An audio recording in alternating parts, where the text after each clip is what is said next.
آپ نے عمر بن سعد سے ملاقات کی اور عمر بن سعد کے سامنے 3 شرطیں پیش کی. فرمایا دیکھو میرے خون کا وبال اپنی گردن پر نہ لو. تم مجھے اچھی طرح جانتے پہچانتے ہو. تمہیں یہ بھی معلوم ہے کہ ایک مسلمان کو بے گناہ قتل کرنا جہنمی بننے کے مترادف ہے. اور میں تو تمہارے رسول کا نواسا ہوں اور اس وقت روئے زمین پر میرے سوا اور کوئی تمہارے رسول کا نواسا نہیں ہے. تو اپنے آپ کو ہلاکت اور تباہی کا شکار نہ بناؤ.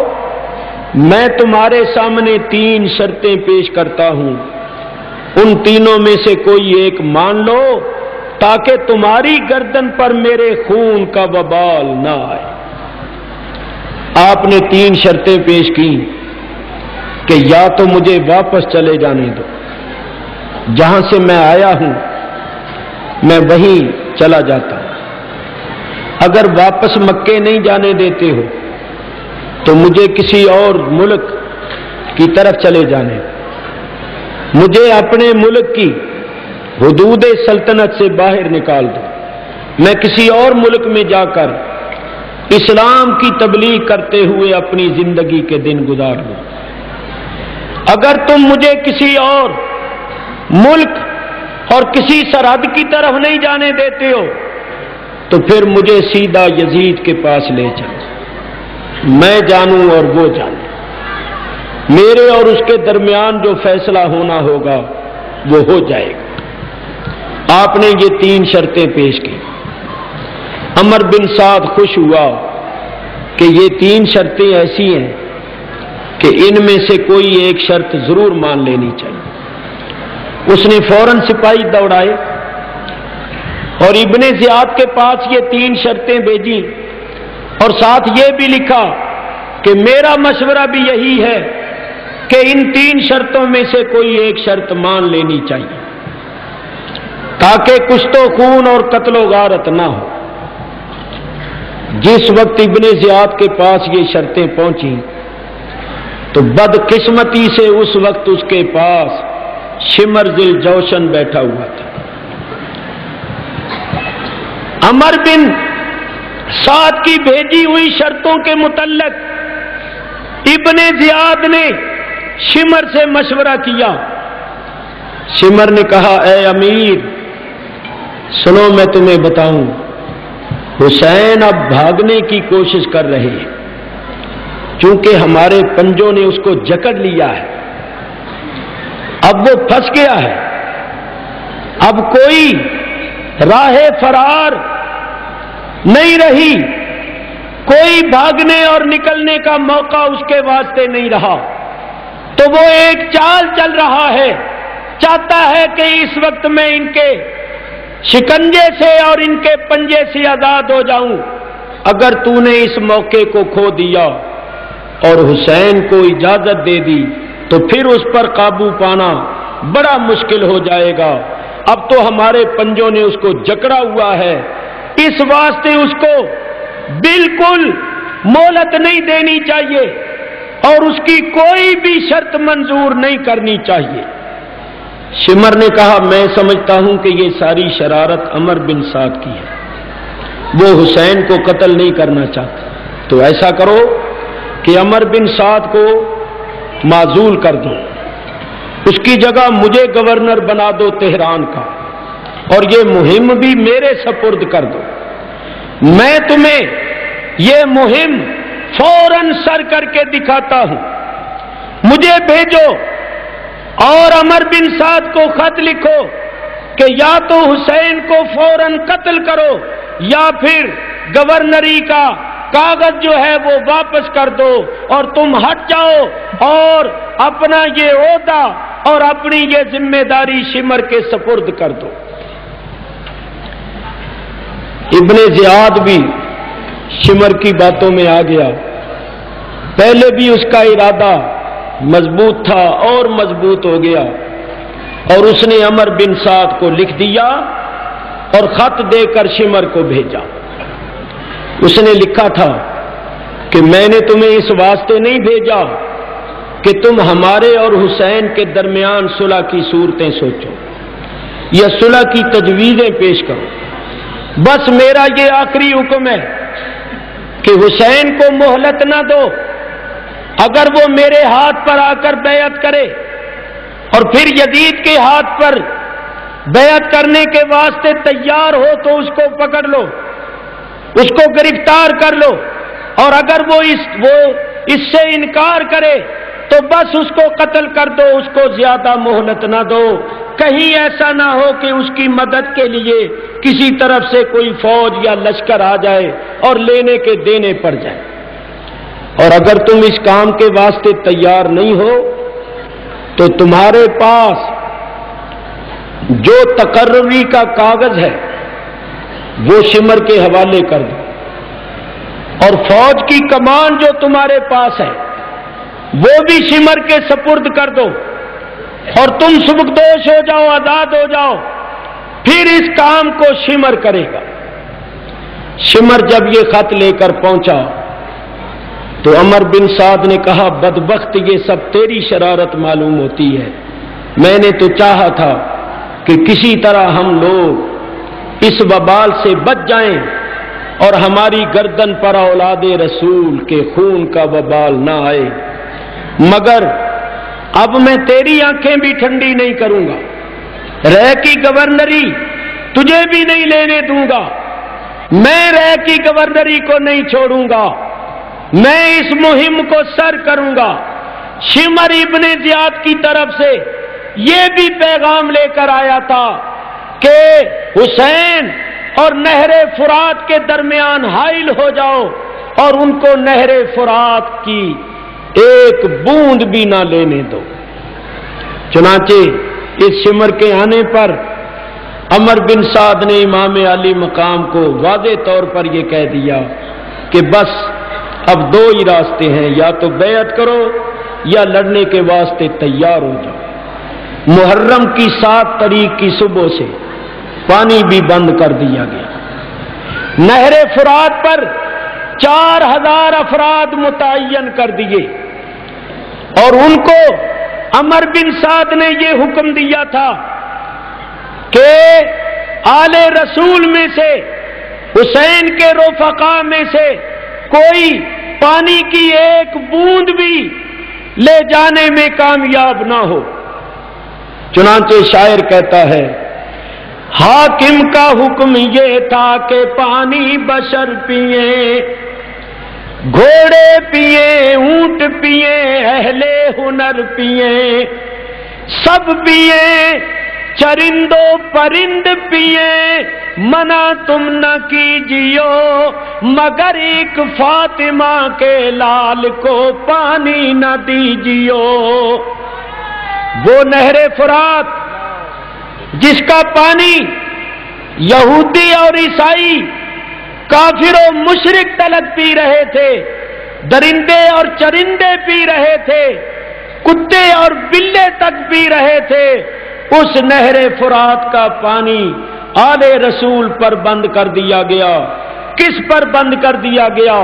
اس حسین پر جس کا نانا مالک کوثر ہے اور باپ ساقی کوثر ہے. بدبختوں نے یہ خیال نہ کیا کہ اس کا پانی بند کر کے اس کے باپ اور اس کے نانا جان کے ہاتھوں ہم کوثر کے جام کس طرح پی سکتے ہیں. مگر میں یہ کہتا ہوں کہ ان کے مقدر میں کوثر کے جام تھے ہی نہیں، ورنہ وہ ایسی بدبختی کا مظاہرہ نہ کرتے. امام علی مقام حضرت حسین رضی اللہ تعالیٰ عنہ نے اپنے چند رفقا کو بھیجا.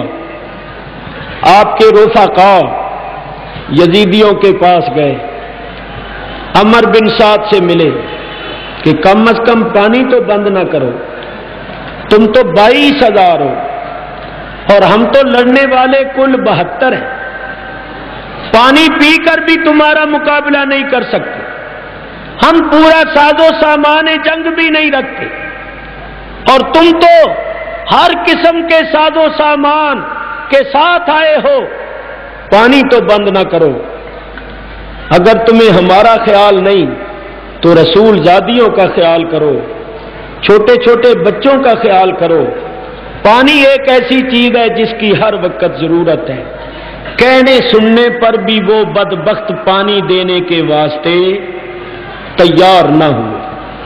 یاد رکھو یہ حجت قائم ہو رہی تھی، یہ حجتیں قائم ہو رہی تھیں کہ یہ بدبخت کل قیامت کے دن اللہ کی بارگاہ میں کوئی عذر پیش نہ کر سکیں، یہ نہ کہہ سکیں کہ اے اللہ اگر تیرے نبی کا نواسا ہم سے پانی مانگتا تو ہم ضرور دے دیتے، انہوں نے پانی مانگا ہی نہیں۔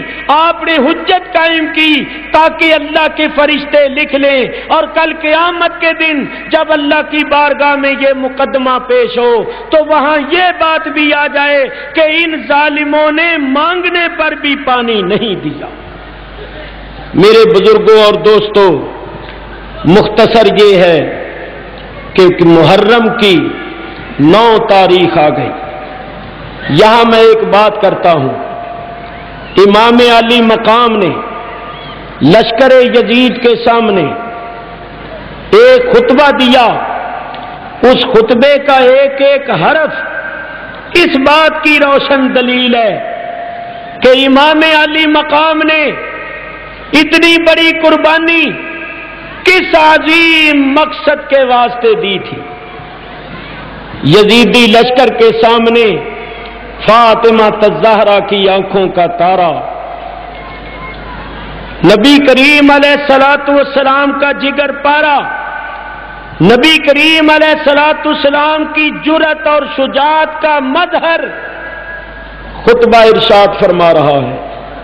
آپ نے اللہ کی حمد و ثنا کرنے، نبی کریم علیہ الصلوۃ والسلام پر درود و سلام بھیجنے کے بعد فرمایا، اے لوگو، میرے نانا جان کا یہ فرمان ہے کہ اگر کوئی مسلمان کسی ایسے ظالم بادشاہ کو دیکھے جو اللہ تعالیٰ کی حلال کردہ چیزوں کو حرام اور حرام کردہ کو حلال قرار دے دے اور سنت کو مٹا کر بدعت کو رائج کرے، مال غنیمت کو، خزانے کے پیسے کو اپنا ذاتی مال سمجھ لے، اپنا ذاتی پیسہ سمجھ لے جو قوم کی امانت ہے، اور اللہ کے بندوں پر ظلم و زیادتی کے ساتھ ان کی مرضی کے خلاف حکومت کرے، تو وہ دیکھنے والا مسلمان اس ظالم بادشاہ کے خلاف قولاً یا فعلاً بقدر طاقت و استطاعت کچھ نہ کرے تو اللہ تعالیٰ کو حق پہنچتا ہے کہ وہ کل قیامت کے دن اس ظالم بادشاہ کے ساتھ اس مسلمان کو بھی جہنم میں داخل کر دے جو مسلمان کسی ظالم بادشاہ کو دیکھے اور اس کے خلاف کوئی کوشش نہ کرے۔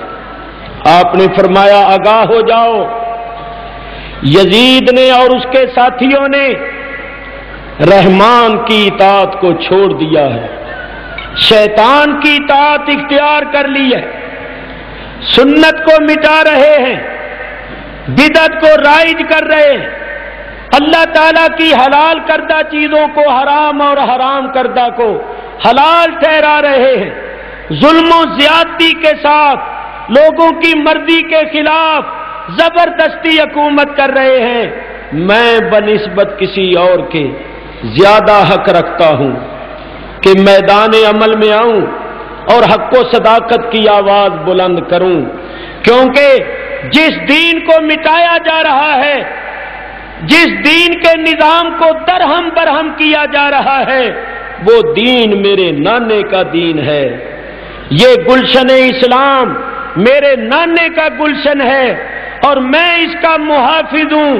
مجھ پر زیادہ ذمہ داری عائد ہوتی ہے کہ میں گلشن اسلام کی حفاظت کروں اور حق و صداقت کی آواز کو بلند کروں۔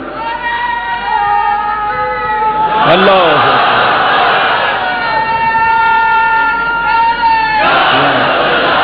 میرے بزرگوں اور دوستوں، امام علی مقام کے خطبے کا ایک ایک لفظ اس بات کا روشن ثبوت ہے کہ امام علی مقام نے اپنے ذاتی اقتدار کے واسطے یا حب جاہ کے پیش نظر اتنی بڑی قربانی نہیں دی تھی اور یہ جنگ نہیں لڑی تھی، بلکہ امام علی مقام نے اتنی بڑی قربانی اللہ کے لیے، اللہ کے رسول کے لیے اور اللہ کے دین کی حفاظت کے لیے دی تھی۔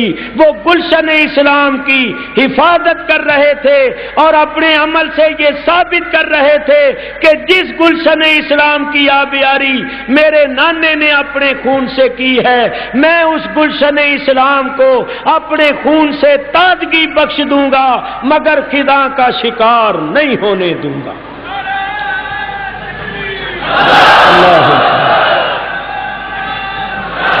یا رسول، میرے دوستوں اور بزرگوں، سب حجتیں قائم ہو چکی، امام علی مقام تقریریں فرما چکے، اب ان کے پاس کوئی عذر باقی نہیں تھا جو اللہ کی بارگاہ میں وہ پیش کر سکتے۔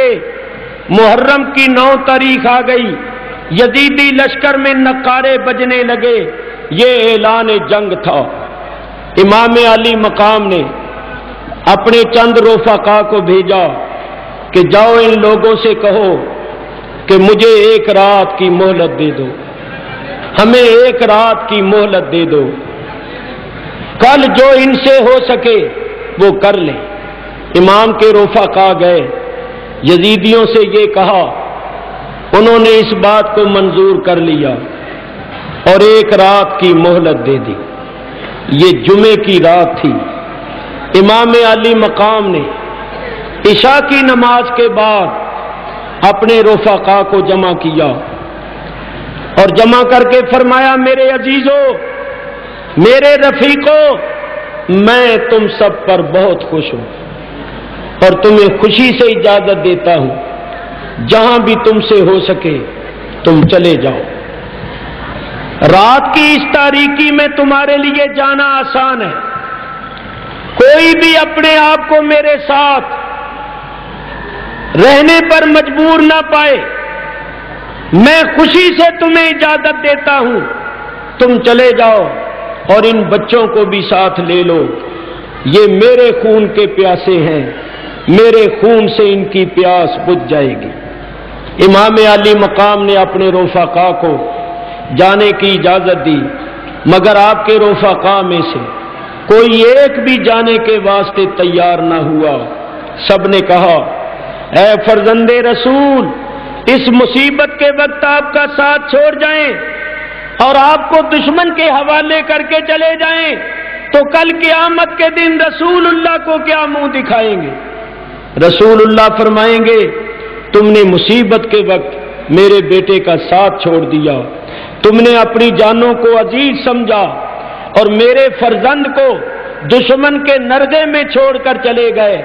ہم ہرگز ایسا نہیں کریں گے، ہماری 1000 جانیں ہوں تو آپ پر نثار ہیں، ہم پروانوں کی طرح آپ پر اپنی جانیں نثار کریں گے، قربان کریں گے اور اس مصیبت کے وقت آپ کا ساتھ نہیں چھوڑیں گے، بلکہ آپ دیکھیں گے کہ میدان جنگ میں ہم آپ کے آگے پیچھے دائیں بائیں ہو کر اپنی جانیں نثار کریں گے، اور جب تک ہمارے جسم میں جان ہوگی ہم دشمن کا کوئی تیر آپ تک نہیں پہنچنے دیں گے۔